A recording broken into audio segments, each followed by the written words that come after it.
Today's guest on the podcast is Kevin Curry. He's the founder of Fit Men Cook. You guys have to go check out his Instagram. He has some of the hottest food, and I don't mean temperature-wise or spice-wise, but really great food that he makes on his IGTV videos. And he's just such an inspirational, positive person around food. I love his whole message. I love his recipes, and I am jazzed about his new line of spices, which one of them allegedly tastes like Doritos. So that's all I'm going to say about that. I hope you all enjoyed this episode with Kevin Curry of Fit Men Cook. Hi, and welcome to the Same 24 Hours podcast. I'm Meredith Atwood, author of the book, The Year of No Nonsense. I'm a former attorney turned writer, speaker, and Ironman triathlete. Although right now, all I really like to do is lift weights. We all have the same 24 hours, but it's what we do in those hours that leads to our greatest health, happiness, and success. It's my goal to crack the code on a life of less nonsense so we can all make the most of our 24 hours.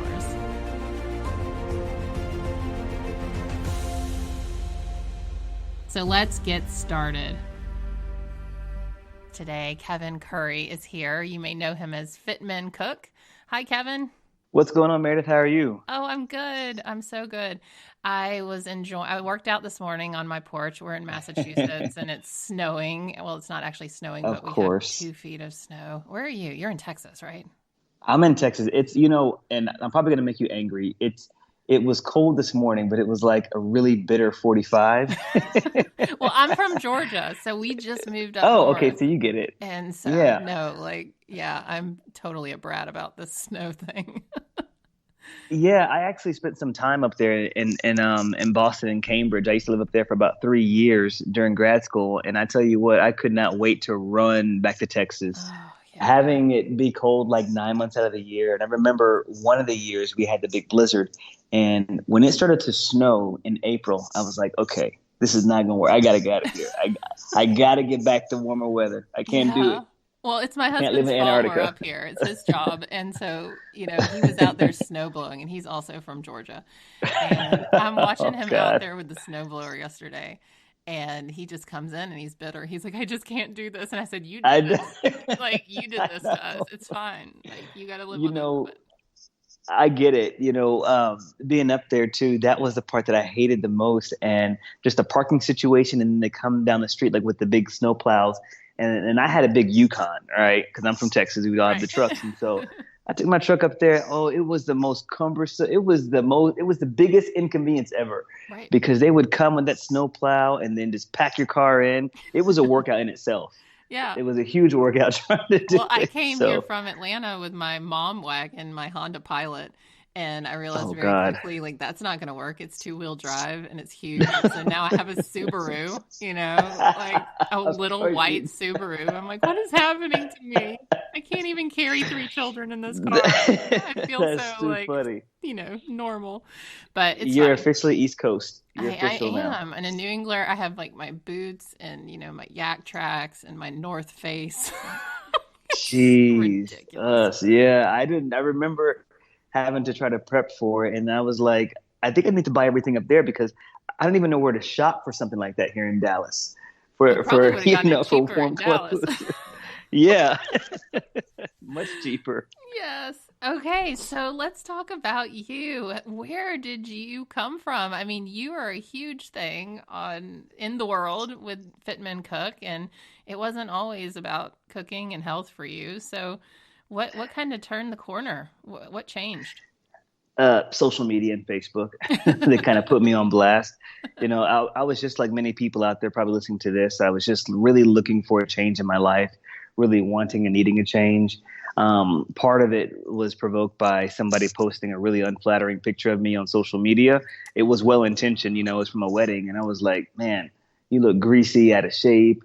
And it was just one of those things where like, I really need to take a look at my health. And then the second thing was kind of hitting just my proverbial like rock bottom, being without a job, being without, my relationship failed. So I was back at home on my parents' couch, just contemplating my life and thinking like, what in the world happened? I thought that I was doing well, and just like overnight, I felt like everything just kind of came like tumbling down. And I started to try to work out. I do what most people do and try to out train a poor diet. I didn't know how to eat at the time. Again, like I just said, I'm Southern, so we love good flavor. We love good food. And it's funny. I can admit this now today. It's just that for some meals, I would just eat like chips and salsa just Yeah. because I love Mexican food, but I love like the actual real Mexican food. So I want like the homemade chips that have been like deep fried and battered in grease, and then the homemade salsa. And I would have that for an entire meal, and among other stuff, of course. So I went to this personal trainer, asked him to help me out. He was going to charge me a ton of money that I didn't have at the time. I was broke as a joke, and I And how said, old "All were right." you? How old were you about this time? Oh my gosh! At this time, I was maybe like I don't remember exactly. Maybe I was like 27, Okay. 26 at the time, and just trying to kind of figure things out. And Yeah. then and so I said, "All right, Kev, this doesn't make any sense. If this guy can figure it out, you have a great high school diploma, you got a Hmm. college degree, and you got a graduate degree. You need to figure this out for yourself. You can make this work." So I went to Half Price Books and bought every single book they had there about nutrition, and just started to read because I was realizing that like it was easy for me to work out. Like I would work out for 3 hours a day. I was doing an hour of spin in the morning on an empty stomach, and then going back to the gym at nighttime after work to do weights and cardio. And I did that for 1 year straight. And I looked at my side by side picture, and I was like, I look the exact same. Like, how is that possible? Yeah. So that was a turning point to know that it was about the food. So I went to Half Price Books and bought every single book they had there about nutrition, and just began just to read and teach myself about nutrition. And then Fit Men Cook is a great community now because it's designed to help everybody, but it didn't start out that way. So my whole idea was, let me go back to social media, let me post every single meal that I'm eating out there for free, and then see if people can share back with me. People who know what they're actually doing, and have these great physiques, maybe they'll share back with me. I was just trying to crowdsource my diet. Right. And what I realized, that there are more people out there that were just like me, who were tired of these cookie cutter plans, and they were trying to figure stuff out. So I was just recreating dishes, making my own thing, and posting the recipes, hoping people would give me feedback. But people were like, "Hey, I just tried this that you made, and it was bomb. Thank you." And were you like a big, you weren't a big cook or any, like you didn't care about cooking until that point or No, no? no. I was cooking out of desperation. I grew up with good food in the house, watching my mom cook, but I never really tried to do a lot of that stuff. In graduate school, I tried to dabble a little bit, but that was like soul food cooking because I just missed being in Texas. Yeah. So I was trying to, like make something hearty up there in Boston. But I had no experience with cooking. It was just out of pure desperation, Yeah. which is just like, it's amazing the things that can happen when you're in a resource lacking environment. The creativity kind of kicks in. Right. And you created your own resources, though. I mean, you said, I've got a problem. I'm going to go to Half Price Books, which I'm going to be at Half Price Books in January for my book signing in Oh yeah, Dallas. In awesome. Dallas, yeah, Oh, which is funny.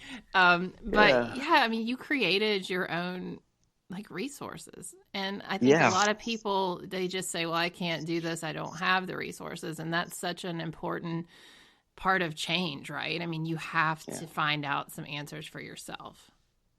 Yeah, absolutely. You have to. No one's going to love you like you. I know that people have probably heard that before in different contexts. They usually hear that when they're talking about like an abusive like relationship or something they've got to get out of. But also the relationship that we have with ourselves is also really important. The way we talk to ourselves and the way that we treat ourselves. And at the end of the day, you can hire every single trainer out there. You can hire the best consultants. You can hire the best nutritionists, but at the end of the day, it comes down to individual responsibility, that you have to go ahead and do the work, and you've got to care enough about you to take that first step. Yeah. When you saw that picture of yourself on Facebook or whatever, I mean, I don't know if this is a universal thing for women, but like to be so hard on yourself, like did you go through a period where you were just like, oh gosh, I'm a piece of crap. How did this happen? And just hard on yourself? Or did once you turned the corner and decided to change, did the voice improve in your head, or is it something you still have to work on? Yeah, it's such a great question. And so the short answer to that is the latter part of what you said is something that you have to continually work on. Yeah. When I first saw the picture, and I'm glad you touched on this because I know that stereotypically people always think just that women are the only ones that, that are largely concerned. It's funny when I started to do this stuff with like Fit Men Cook and I got emails and stuff, I got a lot of emails from dudes. So women by and large engage publicly and they'll tag their friends, their boyfriends, their families. We're going to make this tonight. We're going to do this for girls' night and like that. And guys don't do that, right? But guys will send me messages. And a lot of them are rooted in, like I got a broken heart. I'm trying to turn the corner. I hate the way I look and feel. So guys do that too. We just don't, we just may not share it publicly. Yeah. So I definitely battled with that. And I was in a relationship at that time too that was it wasn't the best relationship for me from a mental standpoint. Like she could just make me laugh. She could really, really, really make me laugh, and I loved that. That made me fall like in love with her. But she also made me very insecure because she would talk about my weight. Oh. And I'd find myself like pulling at my shirt at times, and doing stuff, like that. And so that was and so that all like contributed. So I had to really unlearn some of that during this process. And I say that today, even still, it's something that you have to continually work on because back then it was like 2009, 2010. Think about where we are right now in 2019 with the impact of social media. We are inundated every single day with images and messages about what the perfect diet is, what the right body is, how we should look and feel about ourselves. So you have to get to a point where you say, all right, this is what health and wellness is to me. Yep. This is what this means to me. And I'm going to block out everything else and I'm going to just stay in my own lane and run my own course. Yes, that's so important. I mean, I talk about that a lot, that health, happiness, and success, that it is so subjective. You've got, and I use this example of like if you were plopped down on planet Earth from another planet and you had no idea what things, quote unquote, should look like, what would health feel like to you? And we all have that set point. People want to say, oh, it's not about weight. It's not. Maybe not. I mean, I'll listen to your argument. But for me, there is a weight where I become miserable. Oh, absolutely. Yeah. It largely, like first off, you can define health in many different ways. It could be to stop taking medication. It could be I want to run my first 5K. It could be I want to take my, like my kids around the block, and walk with them, stuff like that. But by and large, too, weight is going to be an underlying principle because the reality of it is, I'm not saying that you've got to have 6-pack abs and everything else. I'm not saying that you should go and do that. But when you have excess weight, it makes mobility a little bit harder and much more challenging. Right. So weight is always going to be like an underlying issue. You've got to be healthy, like in your body and mind. And I'm saying that as a body positive type of, person, and that like, I'm not saying that you've got to have the stuff on the magazine cover. Cause first off, I've got my own opinions about those bodies and what those diets look like and those, like that. But you do need to work on the weight because that does affect the quality of life that you have. Yeah. And it also makes travel more comfortable. That's what I noticed when I was really, really heavy, like airplane seats were the worst. And now they're not an issue. It's so nice. My husband and I both talk about that. We're like, we don't really mind flying anymore because we fit in the seat. Right. It changes your entire life. My family, has had a lot of my family. I mean, like my parents have had a lot of health issues. And last year or 2 years ago, I convinced my dad that he needed to go plant-based. And I'm not a plant-based dieter at all.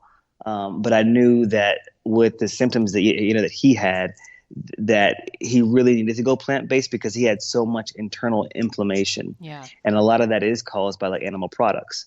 And I say this too, like with a little asterisk, like I'm not saying that everyone has to go plant-based, but when you get to a point when your health is in that condition, so just imagine what would happen if you had some balance in your life throughout the years. You wouldn't have to go and do that.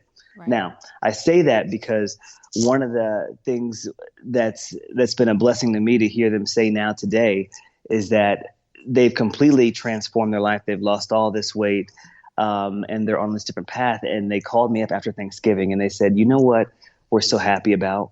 That it's the day after Thanksgiving and we're not walking around stuffed, that we don't feel lethargic and heavy after the holidays. Yeah. And we don't miss that. We love to we miss, like we love y'all and we want to eat with you all, but we don't miss cooking all of these big fatty foods because it made us feel bad. And so I thought that was a really big win because you're connecting the quality of life to how, to what you're putting into your body. Just like what you just said, like with the airplane seats, it's like, Yeah. wow, you just wake up one day and be like, my quality of life has completely changed.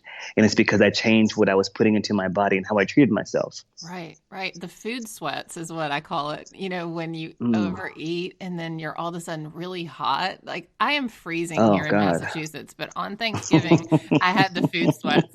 I was so hot because I don't Yeah. normally eat what I ate, and I just went on a Yeah. binge, and it was bad. But I was sitting in bed and I was like, oh my God, I've got the sweats Yeah. because your body Yeah. is telling you like, what are you doing to me? And it's such a beautiful check too. Like Yeah, I tell people, first off, if you're gonna go and have Thanksgiving, go and have Thanksgiving. Like right. go and have it. Own it. You don't need to make some low calorie. Go and make Nana's recipe that she'd been serving the family for years, but then go back to your regular diet. But I like when people say that kind of stuff because it's just because your body will tell you, hey, we got to go back on the regular diet after Yeah. this on our healthy Right. eating plan because I don't like the way that I feel. And you don't know how, that's the thing I realized getting healthy over the last decade. I never realized how bad I felt. I mean, I knew I felt bad, but until you start taking care of yourself and feel what a healthy diet looks like and exercise and getting rid of booze, if that's your problem, I mean, you Yeah. don't know how bad you feel until you go without it. And then you have that Thanksgiving meal. It's like, oh my gosh, I felt like this all the time. Yeah, yeah, you kind of have that check. My pastor, Bishop T.D. Jakes, and he made a comment one time during a sermon years ago, and it just always stuck with me. He said, "Bad seems good whenever you live with terrible." So Oh, you that's really good. don't know. Yeah, you That's really good. don't know sometimes. So he was saying that in the course of like being in bad relationships, but it's also, the same thing with like food, right? Like you don't really know what bad is, until you've actually changed your life, and all of a sudden you're like, whoa, I felt like this every single day. Yeah. Didn't know that. Didn't know I was dealing with that, and now I've got this newness this newness of life. Yeah. I mean, I used to fight food all the time. It's been like a lifelong battle for me. And it used to Right. always be about, okay, I don't want to gain any weight. Um, I don't want to get fatter or whatever. And now I turned 40 this year, and it's really about how I feel truly. Like I look at Hmm. food and I think, okay, what do I want to eat for dinner? I mean, now I plan everything ahead of time, but when I'm thinking Yeah. about what I want to eat, I ask myself, how is this going to make me feel? And that's really helped me from a binge eat because I'm a binge eater and I've got all sorts of issues. Kevin, I'm sorry. But Hmm.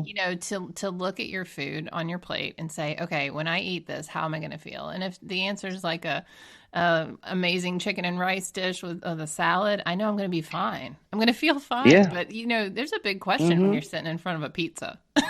Yeah, You don't know. like there is, and that's such a good nugget to share with people that you need to ask yourself that, and especially ask yourself that when the moments when you're not feeling as strong, Hmm. when life kind of hits you, or there are holidays come around and you're feeling a little bit sad or something like that. The weather changes. You need to remember to ask yourself those types of things, and that's why I really love cooking. Just because even cooking something up that's really hearty and nutritious can actually make you feel better. Cooking is very therapeutic. And so I think that you have like an exponential effect whenever you cook something that's healthy for yourself and also the cooking. So you get like a synergistic, like from cooking itself, the process, and then you're feeding yourself something good and nutritious. It's like you feel doubly better. Yeah. So, what is your favorite thing to cook? Hmm. I I really don't have one favorite thing to cook. Actually, you know what? let me say this then. I think that I could say this now. I feel like my favorite thing to cook would be salmon. I love I salmon. love, Yeah. yeah, I love a good medium rare salmon. And I was thinking the other day, because as much as I preach variety to my followers, and that's what you got to go and do for the long haul, and I do believe that, I'm a creature of habit.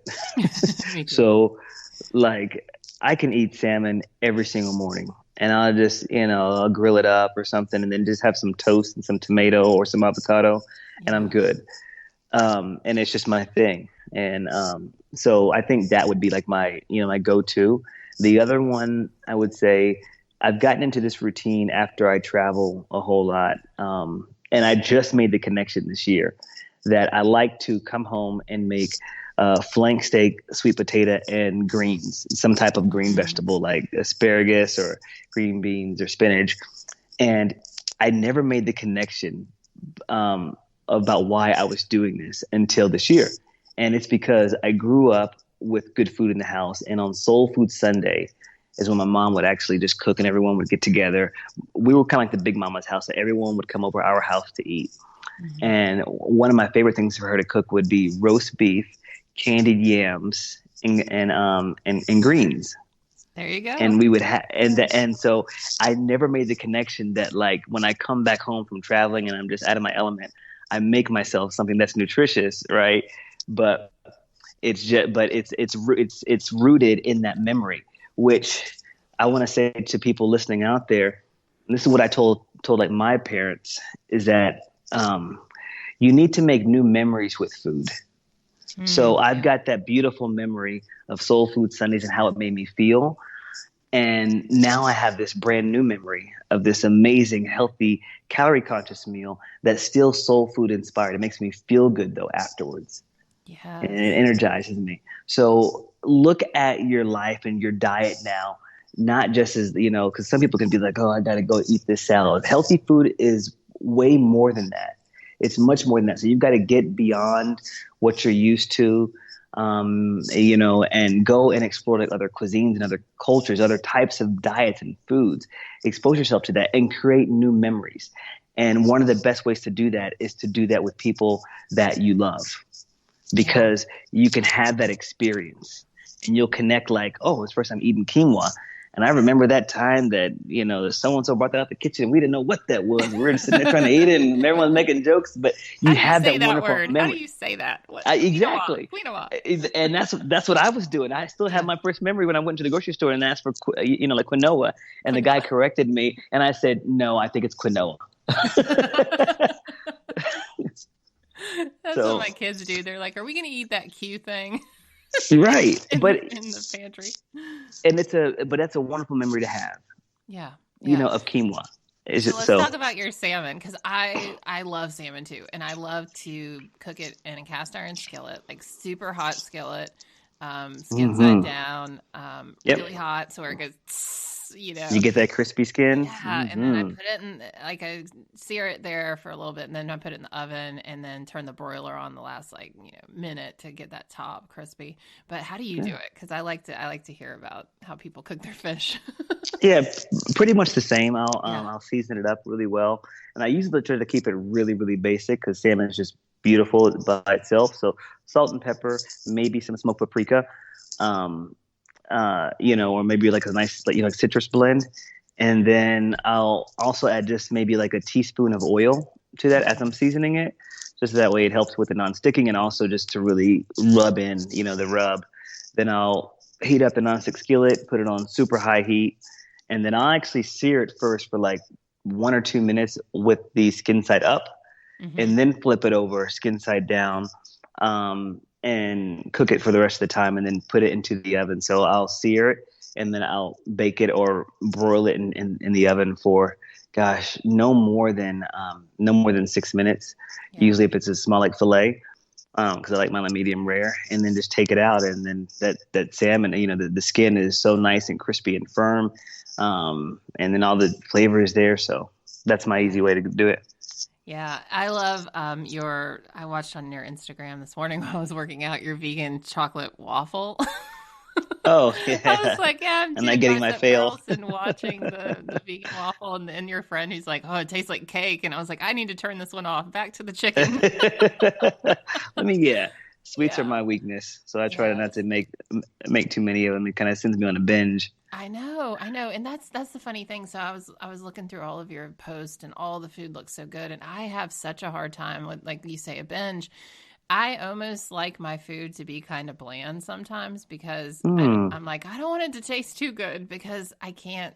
Well, I mean, I can, but I have trouble stopping eating when food is so good. And so right. I, for the most part, eat a pretty boring diet of like chicken and rice and veggies and rice and, whatever You and know. rice. Yep. Because if it tastes too good, I kind of go crazy with it.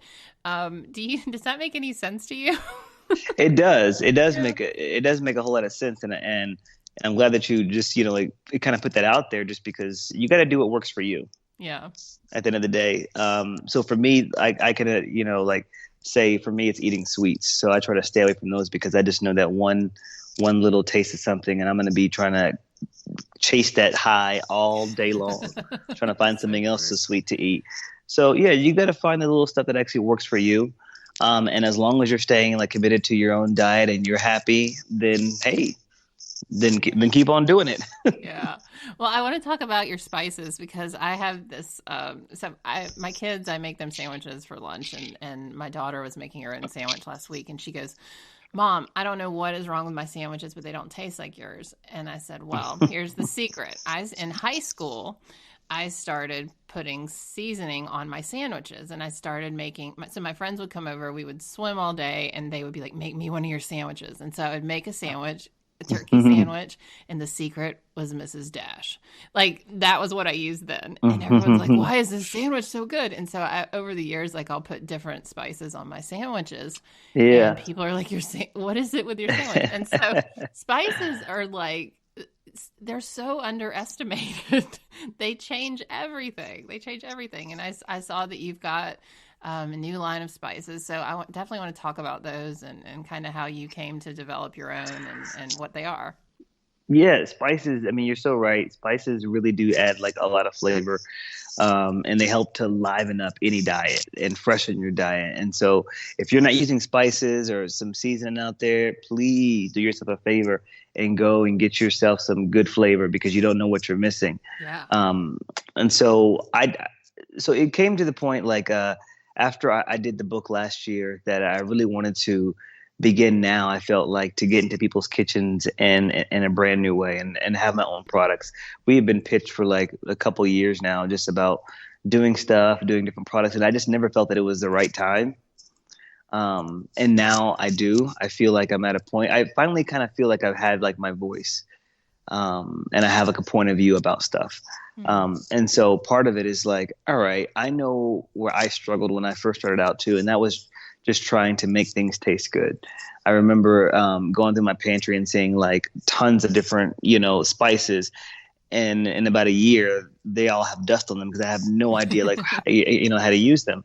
So I thought that spices would be a really easy way, and so I created this spice system that I actually dabbled in doing about back in 2015, but it wasn't the right time to kind of fully commit to it. So I'm revisiting that now and have basically transformed and enhanced the spices that I originally helped to launch in back in 2015. And because now I feel like again, like we're ready for it, and it's a spice system. So basically, it teaches people how to season food. So we've got three base blends. We've got an everyday blend, a land blend, which is for anything that roams on the land, like chicken, beef, plants. And then we have a Hmm. sea blend, and the sea blend is for things that are like seafood. So it's much more like citrus in nature, and all of them have their different personalities. But here's a cool thing: they're all like low sodium, and you can mix and match them together. Hmm. So it teaches you how to, all right, I think I'm going to add like the everyday base blend because it's an everyday one that you can put on anything, For my kind of like hot sandwiches. sauce. Yeah, like on that, right? Yeah. And then you can maybe say, you know what, I'm going to add like a little bit of citrus flavor with this. So I'm going to use a C blend on this. So we've got the three base blends, and then we also have three specialty blends. And those are the ones right now that are literally kind of just like flying off the shelf. the whole system is basically, best selling, but with the specialty blends, people are really liking. So we have a green chili lime, which I think tastes like Doritos. Oh no. So I made That this sounds Dorito so video, good. and I thought it was just going to be like a quick like, little thing. We have gotten so much feedback about this darn, Dorito video.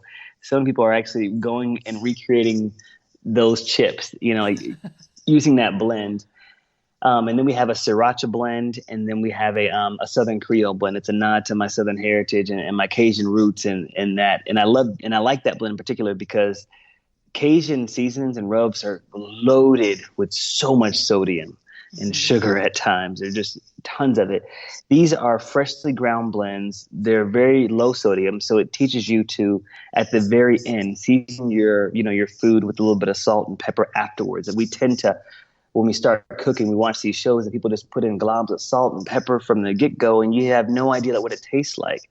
And we also don't know how to, just let the flavors of the food and the spices themselves kind of, marinate a little bit before you start putting in tons of salt and pepper. Right. So these blends are like, you're just designed for that.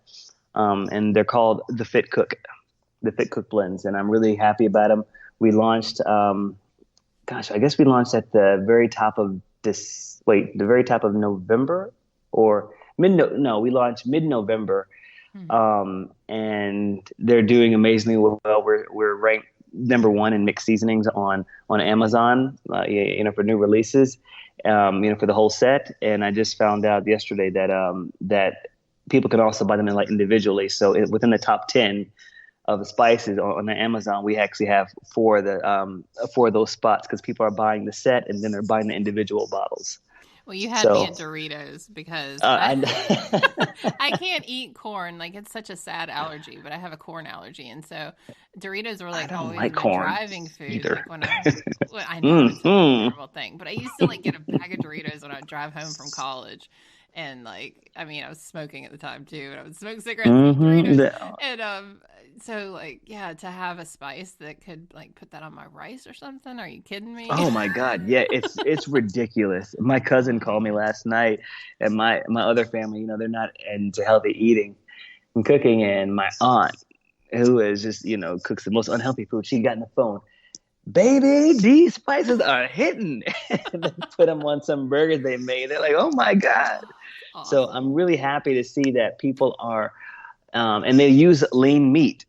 And so I'm happy to see that people are taking the spices, they're making them their own, but they're using them to make calorie conscious food taste amazing. Right. That's awesome. Well, Kevin, one more question. This podcast is called The Same 24 Hours, meaning we all have the same 24 hours in our day, but it's what we do in those 24 hours that leads to our personal decision of our personal view of health, happiness, and success. So what is something that you like to do on a daily basis that really contributes to your best life? Oh, that's a great question. One thing I like to do, well, I have two things. I like to spend a little bit of QT each day, carving out that time for myself. I know that I don't have a family yet, so I can just imagine having to wake up and having to deal with kids and getting them off for school and everything else. But wherever you can, wherever you are, just try to carve out some time for yourself, and that's so important. So for me, I'll get up and I like to take my dog for a walk, and then I'll put on a podcast or a devotional, and I'll listen to that.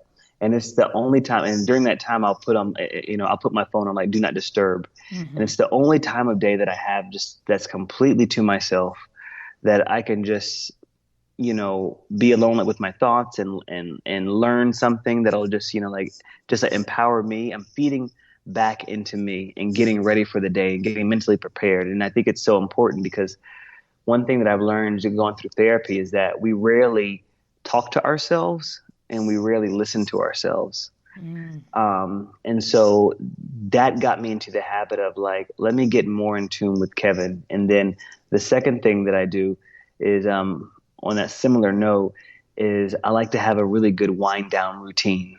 So a wind down routine basically means when it's time to start getting ready for bed, there are a couple of things I like to go ahead and do. So I take like a really, really hot shower. I got some mood lights, in my condo, and I'll change and they can cycle through like different lightings. I'll do some light stretching.